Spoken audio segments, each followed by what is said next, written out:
5મો સવાલ લઉં.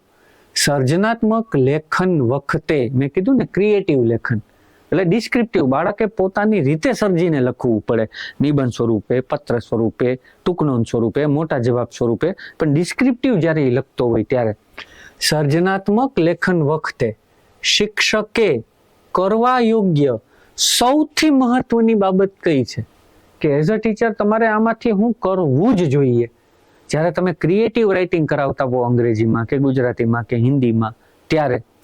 તો પેલું છે લેખન કાર્ય અંગે વર્ગમાં વાતાવરણ નિર્માણ કરવું. બીજું બી ઓપ્શન છે કાળા પાટિયા બ્લેકબોર્ડ પર લખવું. ત્રીજું છે ઓપ્શન સી છે તેજસ્વી વિદ્યાર્થીની મદદથી લેખન કાર્ય કરાવવું.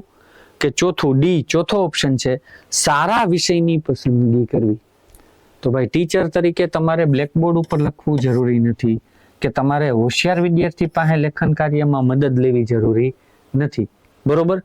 હવે રહ્યું લેખન કાર્ય અંગે વર્ગમાં વાતાવરણ નિર્માણ કરવું કે સારા વિષયની પસંદગી કરવી.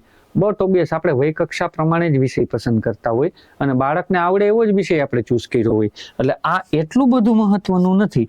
સૌથી વધારે મહત્વનું છે લેખન કાર્ય અંગે વર્ગમાં વાતાવરણ નિર્માણ કરવું. ક્લાસ ક્રિએટિવ થિંકિંગ કરવા અને ક્રિએટિવલી મૌલિકતાથી લખવા માટે પેલા વાતાવરણ તો એને એવું મળવું જોઈએ ને કે જેના આધારે એ પોતે સર્જનાત્મક રીતે કંઈક લખી શકે. બરોબર. એટલે આ સવાલનો સાચો જવાબ બને છે એ.